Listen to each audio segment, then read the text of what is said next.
Did you know that over 1 million people will die this year from cancer and from heart attacks, and another 500,000 people will have coronary bypass surgery? 2.5 years ago, I made a life-changing decision to cut all meat and most dairy products out of my diet. My husband had taken me to lunch for my birthday, and I had splurged on a bacon burger with cheese. About halfway through, I had to stop. I was sick from all of the grease that had saturated and soaked into the bun and covered the plate. I just couldn't eat anymore. I have a friend who, because of his family's history with heart disease, had become a vegan. He cut all meat and all dairy products out of his diet, and I was kind of interested in it. My father had died at 48 years old from a heart attack. He was not obese and did not smoke or drink, but he did have a diet that had a lot of meat and dairy products in it. So I want to avoid that for my own family. So I did make the leap, and although it has been difficult for my family at times, it is really something that they've grown accustomed to and is a little bit more normal for them. So when I talk to people about why I became a vegetarian, I like to talk about what makes us different than the meat-eating carnivores that we think of. So there's a few different things. Meat-eating carnivores have claws. They have sharp teeth to tear through flesh. We don't have those. They perspire through their tongues. They have very high levels of hydrochloric acid in their stomachs to really help digest and break down the meat products. They also have an intestinal tract that is 3 times the length of their bodies. This really helps that meat to pass through quickly. Also, if you've ever watched Animal Kingdom and watched a lion or a tiger attack an antelope, they really go through and eat everything. They lap up the blood, they eat all the internal organs. Nothing has to be cooked or processed for them, obviously. But when we eat meat, we cook it, we season it, we slather it with A1, barbecue, whatever it is. Ketchup, mustard, throw it in between a couple buns and call it lunch. So we eat meat a lot different than carnivores. We would be more along the lines of an omnivore. So omnivores perspire through their skin.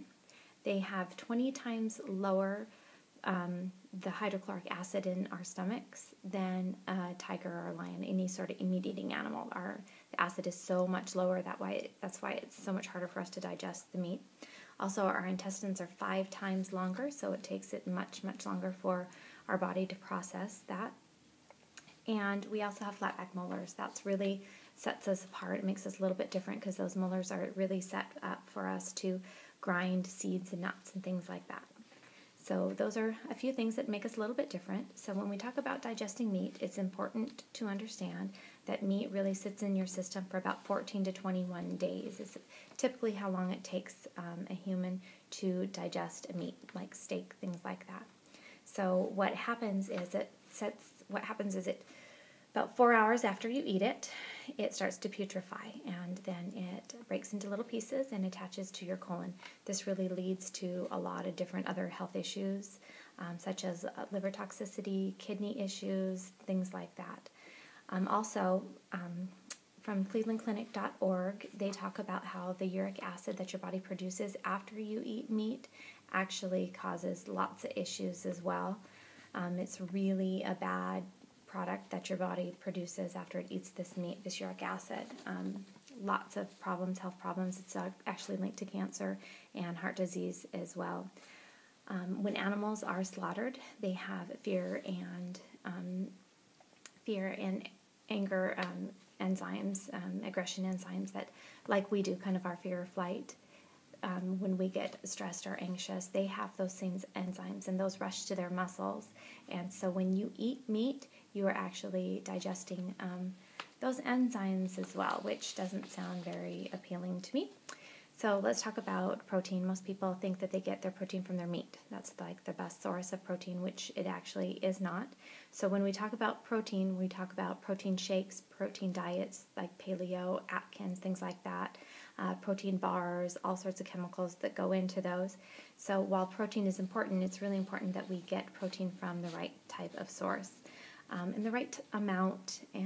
It's really, really important for our bodies. Medicine.net states that most Americans actually get 5 times the amount of protein they actually need because of these obsessions with protein diets. Excess protein can lead to lots of different things such as kidney disease, liver disease, mineral deficiency. things like that. So it's actually very poor quality protein that is in meat. Humans really can't get much from it because of the incomplete amino acids that are in any sort of processed meat, such as lunch meat, bacon, ham, things like that. Good sources of protein can come from vegetables, fruits, nuts, legumes. Those are really all great natural sources of protein that our bodies are able to digest really well. Something else to consider is food poisoning. Food poisoning is kind of everywhere. One of the biggest issues with food poisoning is E. coli, and the biggest cause of E. coli is meat. You don't know how it was handled from the place where it was slaughtered to point of sale, whether you bought it at a restaurant or at a grocery store. You don't know who's handled it. If it's been kept at the right temperature, it's really you're taking your life in your own hands when you buy meat. Another thing to consider is the American Heart Associate Journal research indicate that for every 50 milligrams or 50 grams of processed meat, so that would be 1 or 2 extra slices of turkey or ham on your sandwich that you eat above what is the recommended daily allowance, actually increases your risk of heart disease by 38%. That's pretty staggering numbers. And Dr. Thomas is I don't know if you can see this, Colin Campbell said that the single greatest threat to the American diet is this obsession with protein.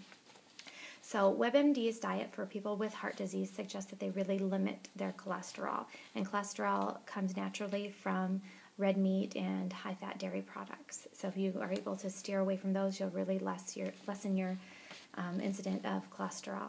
So why fruits, nuts, and legumes? Well, vegetarians have lower incident of diseases such as osteoporosis, cancer, heart disease, things like that. Plants have natural fibers and more micronutrients in them that are better for your health. Calcium you can get from nuts and seeds like almond milk and things like that. Almond milk actually has third lower calories, no saturated fat. You can get it unsweetened with no sugar. So it can really be a great thing for you. Although I know everybody loves their meat, and we are a society obsessed with meat, it's really a good idea to consider decreasing your meat intake and becoming a little better educated on the things that you put in your body. I hope that this gave you a little bit to think about. Thanks.